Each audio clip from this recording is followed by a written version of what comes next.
Good morning and welcome to Radio Friends on Friday, September the 20th. We're going to talk about a couple of one-act plays coming up at MU Theater. And I want to introduce you to David Crespi and Marcia Berry. Good to have both of you here. Thank you. Both of you are from New York City. David, you've been here for a while. About 20 years. Marcia, you've been here for 2 years. Almost.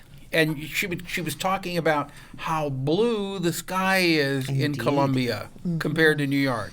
Yes. But New York is your home, right? Yes. Yeah. Well, we're glad to have you here. Make this your second home. Thank you. But we're talking about two one-act plays, David? Yes, and both one-act plays actually do take place in New York City. Oh, okay. One is Funny House of a Negro by Adrienne Kennedy. What's it about? And that is about a young woman, Sarah, who is struggling with her identity. It's very dreamlike. It's very strange. She's a young black woman. The play was written. It was produced in 1964, and it was produced by Edward Albee, the other famous playwright. And the second play, A Movie Star Has to Star in Black and White, is also by Adrienne Kennedy. It was written and produced about 10 years later. Mm-hmm. And so the first play is about this young black woman, Sarah, who's really struggling with her identity, and she's basically going mad. And by the end of the play, she's hung herself. And all the characters in the play are manifestations of her. And the way that we're interpreting it is she doesn't actually kill herself in real life. She kind of hangs herself in her dreams. And it's the side of her that is the self-loathing side, the side that hates herself.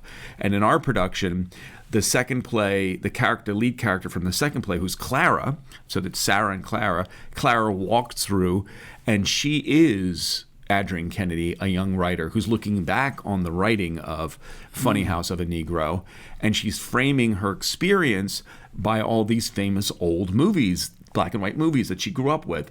So we'll actually have scenes from Now Voyager with Bette Davis and Paul Heinried, and we'll have a scene from A Place in the Sun with Montgomery Clift and Shelley Winters, and we'll have a scene from Viva Zapata with Gene Peters and Marlon Brando. And these were the kind of very famous movies that, as a young black woman growing up, they represented, the people that she admired and was fascinated by. And so the second play kind of explains this very strange first play. So they're tied in. They're very much tied together. And you're directing both of them. I'm directing both of them. Marcia, you're doing what?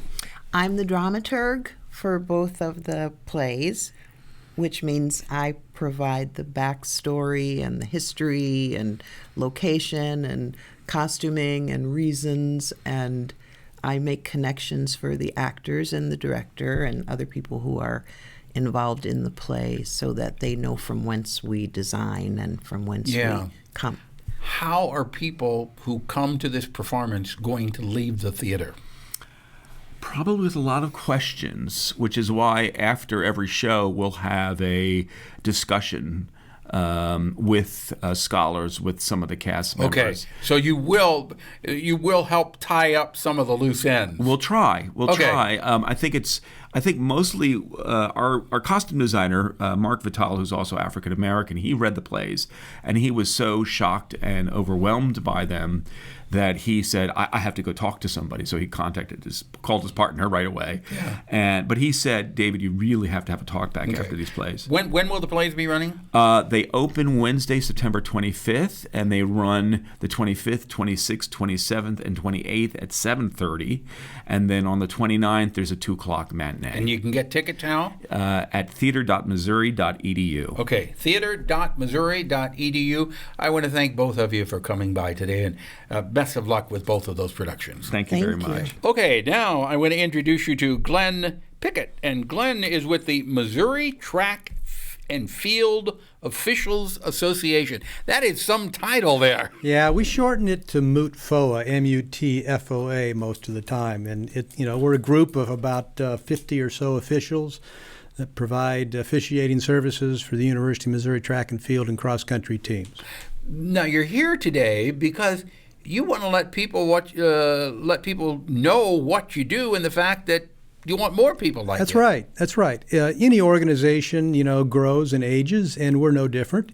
And we like to recruit some new folks in the area and the community to help volunteer their services for the University of Missouri. You actually can get paid too if that's what you choose to do. So what are you needing them to do?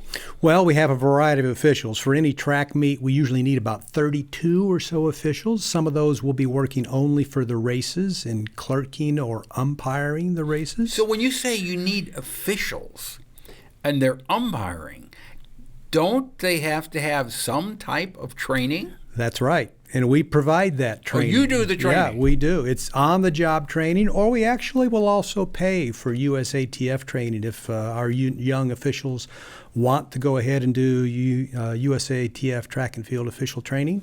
We'll do that. We'll pay for it. So is this like a club that you have? We call it a club. It's, from ages 18 to 75 or so. Really? Yes, all walks of life. We have some undergraduates. We've got business people. We've got lots of teachers and university folks. Some are accomplished athletes in their own right. Some have never even set foot on a track field in competition. They just want to help. How much time is going to have to be set aside for this organization if somebody listening or watching wants to join? Most track meets run about 4 hours, indoors and outdoors. Depending on what events you're assigned to, it could be a little longer, it could be a little shorter. And, they're usually on a weekend, a Friday or a Saturday, occasionally a Sunday. There's about 10 meets during the school year. They start in late December, actually early December, and run through April. And can you take your pick of what you want to do, or are you pretty much assigned? No, you can choose whatever you want to do. If you want to focus on the throwing events and just be a help to learn to judge throws events, that's great. If you just want to do horizontal jumps, long jump and triple jump. Well, you're making this so easy. I mean, you make it seem so easy for anybody that wants to come in. Well, it really isn't difficult. You just need to have an eye for, being careful and being precise, and above all, ensuring the safety and fairness of competition. Yeah, you got to be fair, too. Yeah, absolutely. Okay, so if somebody wants to become a part of the Missouri Track and Field Officials Association, or you call it MUTFOA. MUTFOA. That's MUTFOA at sentrytel.net. MUTFOA at sentrytel.net. MUTFOA at sentrytel.net. Send an email. We'll be happy to get right back with you, and we'll welcome all folks. Okay, Glenn Pickett, thank you so much for coming by. Thank you. Continued success, all right? We'll see you Monday. Bye-bye.